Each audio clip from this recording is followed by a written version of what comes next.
I heard the envelope snap shut before I heard my father say it. That soft, final click was the sound of him deciding who mattered and who didn't. I didn't know it at the time, but that moment would follow me for years. It would shape every late-night shift, every bitter tear, every silent promise I made to myself. It would become the engine behind the life I built, and the life they eventually lost. My name is Emma. And this is the story of how my father secretly gave my golden sister $500,000 for law school, while telling me I was only good enough for diner work. And how, 5 years later, I became the woman they never saw coming. We grew up in Madison, Wisconsin, in a neighborhood where people mowed their lawns in straight lines and waved at each other like everything was perfect. But inside our house, there was always an invisible scoreboard. My sister, Claire, 2 years older, shiny brown hair, perfect GPA, debate team captain, never fell from the top of that scoreboard. She was the daughter my father dreamed of. The one he showed off. The one he invested in. And me? I was the quiet one, the practical one, the one who doesn't need much. Funny how those labels sound polite until you realize they're just limitations dressed as compliments. Even small, everyday moments revealed the imbalance. Claire got the front seat. I got the back. She got the new phone, I got her old, cracked one. She got birthday dinners at nice restaurants, I got a sheet cake from the grocery store. But the moment that sticks with me was Claire whispering during Thanksgiving when I was 13. She leaned in, pretending to help me pass the gravy. Her breath tickled my ear as she murmured, "Dad says you'll probably just be a waitress. Don't stress school too much." A private humiliation. Quiet. Cutting. Delivered like a kindness. If you've ever been the lesser child, the afterthought, the practical one. Tell me where you're watching from. Here's the truth I didn't admit for a long time. I wanted more. Not fame. Not riches. Just more than what they saw in me. I loved numbers. I loved systems. I loved the feeling of solving a problem no one else noticed.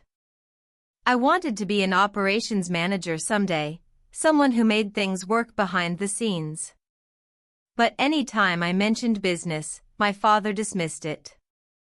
College isn't for everyone, Emma. Don't compare yourself to your sister. Claire's on a professional track. You're more hands-on. Hands-on. That was his way of calling me blue-collar without using the words. I got a job at Redwood Diner at 16, bussing tables and taking orders. I liked the work. I liked people. I liked the rhythm of it. But I hated the way my father smirked whenever my uniform smelled like fries. He never said it directly, but the message was loud. Claire, future attorney. Emma, future diner girl. By the time I turned 18, I stopped telling them anything about my plans. Hope felt like a fragile thing around them, too easy for someone like my father to crush between his fingers. Little did I know, the crushing was just beginning. I was 19 when I learned the truth. It was a rainy afternoon, the kind where the sky feels heavy and the air presses against your skin. I came home early from my shift because the power was out at the diner. Claire was in the living room with my father. They didn't hear me come in at first. She was crying, the delicate, perfect kind of cry she always did when she wanted something. Dad was holding a thick white envelope. He said, "This is why we saved. Because we believe in you. Your law degree will change everything for this family." Claire sniffed. "Thank you, Dad. I won't let you down." He handed her the envelope. She hugged him. He hugged her back. And then Claire saw me. She straightened, wiped her eyes, and said, almost casually, "Oh. Hey, Emma. Dad and I were just talking about my future. It's kind of a family investment." An investment. That word hit me harder than anything. Dad turned to me.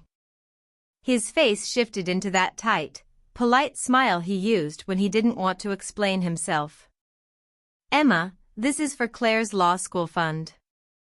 It's substantial. And before you ask, no, there isn't something similar for you."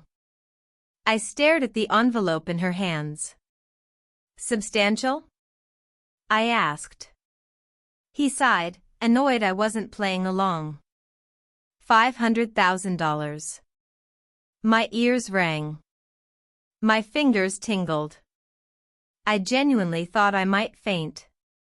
$500,000. Then he said the line that changed how I saw him forever. "Emma, you're practical. You don't need college for the kind of work you're suited for." The kind of work I was suited for. I felt something inside me crack, and then sharpen. But the final blow came from Claire. She walked past me, her heels clicking on the hardwood, and said with a smirk, "Just be practical, Emma. It's what you're good at." If you've ever heard someone underestimate you so confidently it almost sounds like fact. Hit like so this reaches someone who needs it. After that day, things got worse. Dad treated Claire's law journey like a family mission. He bragged about her at every barbecue, every holiday, every phone call with anyone who would listen. He introduced her not as my daughter Claire, but as my future attorney. Meanwhile, I worked double shifts at the diner. I saved every dollar. I read business textbooks during my breaks. I watched Claire post pictures from her fancy downtown apartment, an apartment paid for with the same fund that was supposed to be a family investment. Dad never asked how I was doing. If I was tired. If I had goals. To him, I was just filled space. Someone to keep the house running when Claire wasn't there. Then came Christmas. The moment that humiliated me so deeply it lodged in my throat like a stone. Claire handed Dad a framed photo of her in a suit in front of her law building. He tears up. The room applauds. Then Claire looks directly at me and says, "Emma, can you take our picture?" "Use my phone, it's better quality than yours." Everyone laughs softly, like it's harmless. I hold the phone. I take the picture. And I feel myself disappear a little more. That night, alone in my room, I whispered, "I'm done begging for a spot in this family." Midpoint humiliation. Midpoint break. If you've ever been pushed so far you could feel something in you shutting down just to survive. Comment if you've ever felt this kind of betrayal. The real betrayal happened when I turned 21. I'd been saving for community college classes, slow progress, but mine. Every dollar I earned was accounted for. I budgeted like my life depended on it, because honestly, it did. One night at dinner, Dad brought up careers again. He asked Claire about her internship at a top firm in Chicago. She bragged. He beamed. Then he turned to me. "So, Emma, still at the diner?" I nodded, keeping my voice even. "For now. I'm taking online classes. Business administration." He blinked. Then he did the worst thing he could have done, he laughed. Like it was absurd. "Emma, sweetheart, you're not Claire. You don't need to waste money chasing degrees. Some people are meant for professional life, and some people are meant for practical work." Meant. As if my destiny was a shift schedule. Claire added, "Don't stress, Emma. Seriously. Play to your strengths. I asked quietly, and what's that? She shrugged. Service work. It's honest. That was the moment the room tilted. The betrayal wasn't the money. It wasn't even the favoritism. It was the absolute certainty in their voices that I was less. That my future was a footnote to theirs. I excused myself. Went to my room. Closed the door. And something in me hardened into steel. They would never see me coming. 2 weeks later, I moved out. No warning. No goodbye dinner. No tears. I packed my clothes, my books, my $9,000 savings, and left a note that simply said, "Thank you for teaching me exactly who I never want to become." I got a tiny studio apartment above a laundromat. The walls were thin, the heating was bad. But it was mine. For the first time in my life, I could breathe. I enrolled in night classes. I worked 2 jobs, front counter during the day, bookkeeping at night. I studied every spare moment. Operations management. Logistics. Scaling. Workflow systems. I devoured it all. I built myself like a machine. Efficient. Quiet.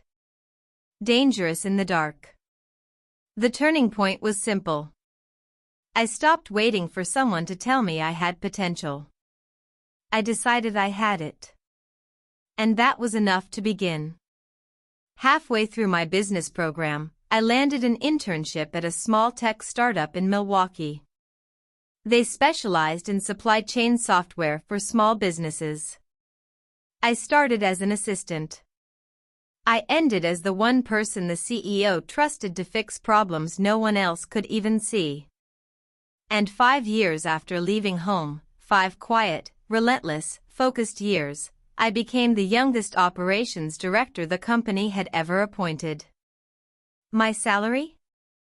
$210,000 a year plus bonuses. My father had given Claire $500,000. I had built almost that much in net worth entirely on my own. If you're still here with me, tap like so this story reaches someone who needs a push forward. People think revenge requires confrontation. A showdown. A dramatic door slam. Not me. My plan was quieter. Sharper. More administrative. Success was my blade. Truth was my handle. And opportunity?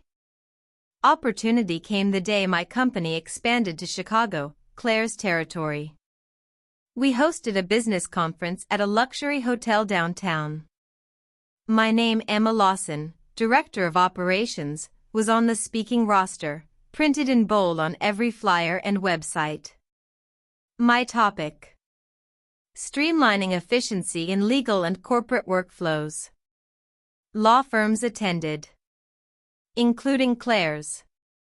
I didn't know she'd be there until I stepped off the stage and saw her across the lobby, wearing a navy suit and an expression that flickered between disbelief and something close to fear.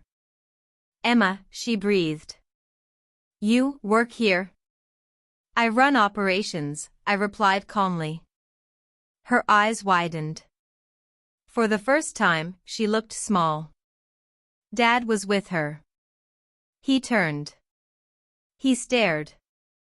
He didn't hug me. He didn't congratulate me. He just said, "I thought you worked at a diner." I smiled gently. "I did. Then I stopped listening to you." That was when the first crack formed in the perfect image of their world. But the rail break was coming. The climax wasn't loud. It wasn't messy. It wasn't dramatic in the movie sense. It was worse. It was public silence. At the conference, Part of my presentation involved showcasing a case study from a Chicago law firm that had mismanaged their internal processes, costing clients hundreds of thousands in delays. The case study was anonymized. Professionally handled. No names. But Claire knew. So did Dad. Because Claire had interned at that firm. And the inefficiencies I described? She had been part of the workflow team responsible for fixing them, and failed. People murmured. Some glanced at her. Her senior partners whispered. One pulled her aside, face tight. She looked like she might collapse. Dad approached me afterward, red-faced and shaking. How could you humiliate your sister like that? I kept my voice level. Cold. It was anonymized. If she recognized herself, that's not my fault. He sputtered. You've become cruel. No, I said softly. I've become successful. There's a difference. Claire tried to defend herself. But the damage was done. Within a month, she was removed from high-profile cases. Her reputation, once flawless, was now cracked. Not shattered. Just exposed. Enough to make her feel what I had felt for years, invisible. Lesser. Overlooked. Not destroyed. Just humbled. And Dad? For the first time, he realized his investment had a return he never expected. The daughter he dismissed was the one rising above them. If you felt that shift, subscribe for more stories like this one. Months passed. I kept building my career. Claire kept repairing hers. Dad stayed quiet. Then one Saturday morning, there was a knock on my apartment door. Dad. Holding his hat. Looking smaller than I'd ever seen him. Can we talk? He asked. I made tea. We sat. He looked down at his hands. I didn't know how to raise two daughters, he started. Claire was confident. You were independent. I thought you didn't need the same support. I answered honestly. Needing support doesn't make someone weak. He nodded. I see that now. And I'm sorry. It wasn't enough. But it was something. Then he asked the question I wasn't expecting. Do you think you could help Claire? Maybe give her some guidance? I studied him. The man who once said I was only good enough for diner work now wanted my help. My revenge was complete without doing a single cruel thing. I simply said, she needs to come to me herself. Not through you. He nodded. And left. It took 3 more months. Then one evening, as the sun dipped behind the buildings, there was a gentle knock. Claire. She looked nothing like the polished, perfect sister I'd grown up with. Her eyes were softer. Her voice quieter. Emma.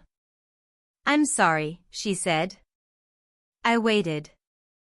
I shouldn't have talked down to you. I shouldn't have believed Dad when he said you weren't as capable. I was awful to you. Yes, I said simply. She swallowed. I need advice. I'm drowning at work. They don't trust me anymore. And you clearly understand systems better than anyone. I breathed in slowly. This was not the moment to gloat. That would make me no better than the people who tried to keep me small. Instead, I said, I'll help you. But not to fix your reputation. To fix your skills. Those are different. She nodded, eyes wet. And for the first time in our lives, we spoke as equals. 5 years earlier, My father told me I was only good for diner work. My sister told me to be practical. They thought they were defining my future. But here's what I learned. No one can decide your ceiling except you. No one can write your limits unless you agree to live inside them. And sometimes the people who underestimate you the most are the ones who fear your rise the moment it begins. My revenge wasn't destroying them. It was becoming undeniable.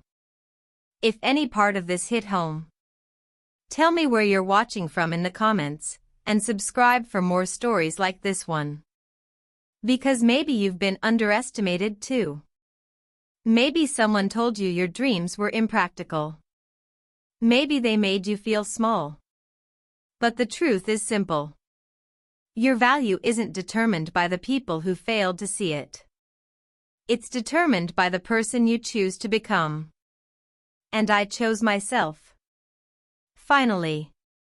Fully. Unapologetically.